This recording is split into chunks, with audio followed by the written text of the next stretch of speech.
Ohio. Thank you, Mr. President. Healthcare is the #1 driver of inflation in the 21st century. We talk about affordability. Healthcare is the biggest driver of our costs rising in this century. And as a fact of the matter is that the Affordable Care Act is really the Unaffordable Care Act, and it's made it less affordable. That fact is indisputable. I've been in the Senate for less than a year, and I didn't create this problem, but I am here working to be part of the solution.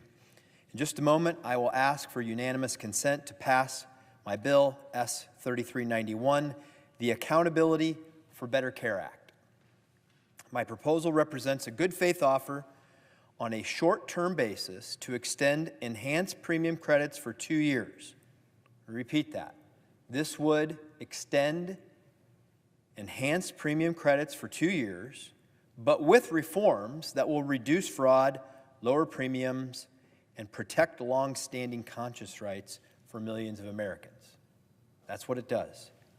And before I explain what this common sense proposal does in more detail, I think that it's equally important to express why it's important, why I'm on the floor today. Because I will tell you, over the past few weeks, I have been visiting and getting calls and talking with Ohioans who are very concerned about their rising premium payments. I was in a meeting recently with a pastor who he and his wife are attempting to renew their policy under the ACA. Makes a little over $80,000 a year and is going to see his premiums rise by over $10,000 next year. Had another conversation with a small business owner who indicated with premiums and deductibles that it will take more than 30% of his salary to afford health care. These are just a few examples of the millions of Ohioans and Americans that are worried. That's why we've got to take action. It's long past time to do so. One action we can take today as part of this legislation is to address the fraudulent enrollees under the program, though. It's existed for 4 years, and we know that it's cost taxpayers $27 billion each year. That's a lot of money, a lot of fraud going on in the country right now, and we certainly can't stand by and watch it happen by renewing premiums and not the premium subsidies and not doing anything to eliminate the fraud. We know it's happening. So it's important, if we're going to extend the tax credits, that we fix the problem. And we can do this by requiring everyone receiving a premium tax credit to pay something towards their health insurance that will help realign the incentives and reduce fraud. I offer a modest solution to this. It requires simply $5 on a monthly basis to enroll so that we can combat fraud, so that we can know there's an actual person on the other side of this policy that the insurance companies sign people up for, so that we can eliminate the rampant fraud. And to put this in perspective, a $5 request is simply 16 cents a day to get affordable health care, provided for largely by the taxpayers of this country. That's a pretty great deal for the people who would be enrolled. That requiring this minimum premium will also make certain that Americans cannot be enrolled without their knowledge, because we know that there have been convictions around this country for unscrupulous brokers that sign people up under the ACA, enhanced premiums. There have been prosecutions and convictions. We know it's fraud. We can fix it simply by asking people to pay a little bit in return for their largely free health care. We also know that insurers raise premiums on the ACA Silver plans in order to address the cost-sharing reductions for low-income individuals. We know this process is silver loading. In my bill, we will fund the cost-sharing reductions so that we can end the practice of silver loading, the games that insurance companies have been playing. This would lower premiums in the long run by 10 to 20% for lower income individuals and save the taxpayers between $5 and $10 billion. An important reform to the tax credits. And finally, my bill maintains household premium contributions for most people making up to 400% of the federal poverty level, and it also places an income cap on the ACA tax credit for households up to 600% of poverty, federal poverty line.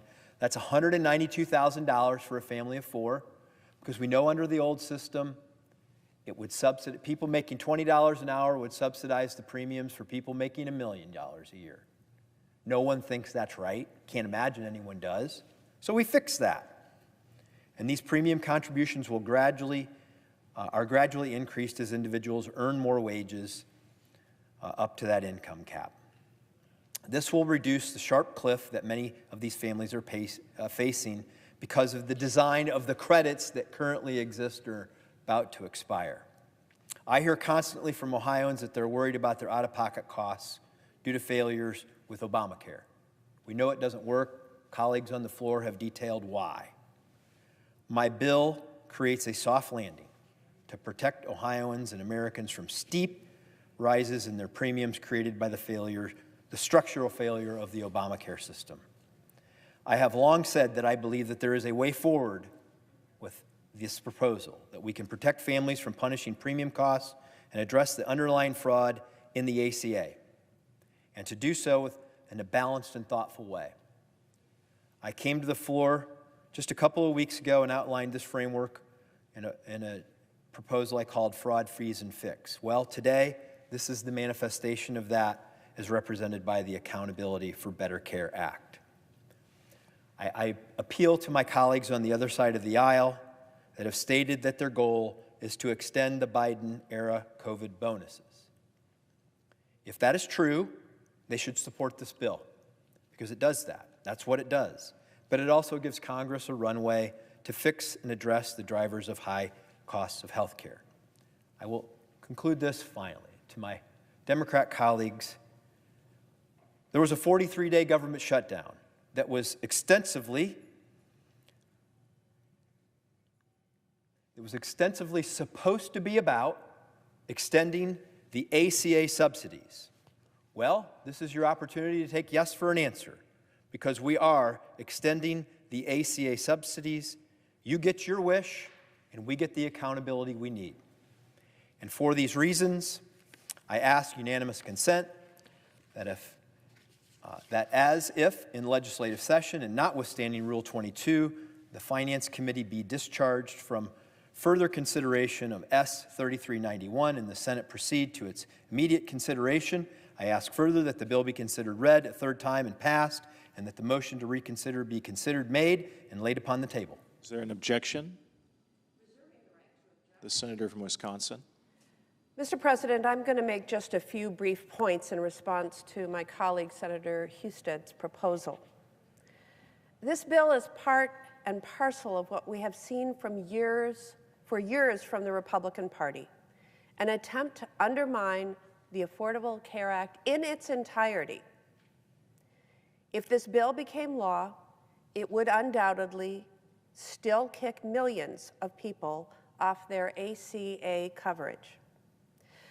When Americans are calling out for help to lower costs, this bill would actually increase premiums by an average of over $1,000 for over 10 million people annually.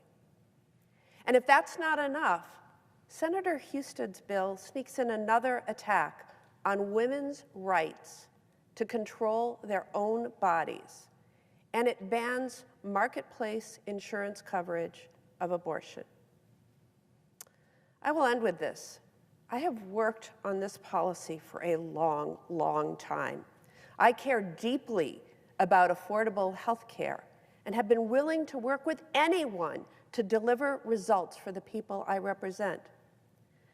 But the place for this debate, perhaps this offering, should have been last June, this past June, during the debate on President Trump's signature legislation, a major tax bill that disproportionately sent its benefits to the wealthiest among us. That is where we should have had an extensive debate on extending a tax break for working families and individuals to be able to afford their health care premiums. And if not during that debate, we should have been working across the aisle on this in the lead up to the expiration of the last CR on September 30th, the end of the last fiscal year. But it is 5 days before the expiration of open enrollment. 5 days. People have been shopping since November 1st. They have seen what their costs were this past year, and they have seen what their costs are going to be next year. I, along with my Democratic colleagues, have been pleading with Republicans to come to the table and negotiate on this. And by and large, they have refused. And then yesterday, just 1 day before we vote on a clean 3-year extension, we get this bill out of the blue. This bill is a deeply unserious proposal to a very serious problem. And therefore, Mr. President, I object. The objection is heard. The senator from Ohio. I appreciate my colleagues' thoughts. I haven't been here for years. I didn't create this. I haven't been here for years trying to undermine Obama. I've been here less than Obamacare. I've been here for less than a year. And this isn't serious. This isn't unserious. I'm very serious. This represents a compromise. My Democrat colleagues want an extension of the ACA tax credits. I'm offering that. All I'm asking for in return is that we eliminate the fraud.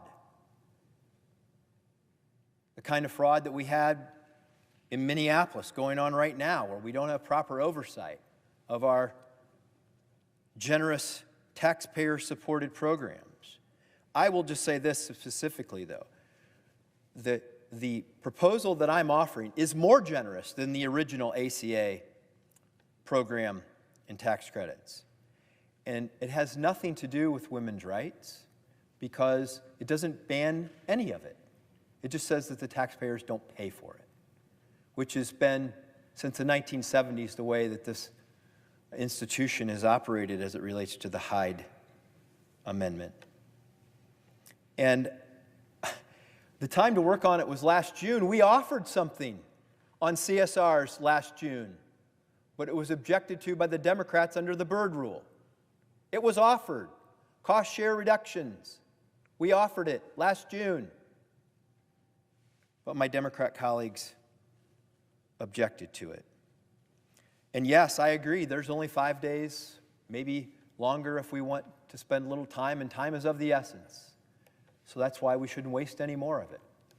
We should pass this legislation. Mr. President, I yield.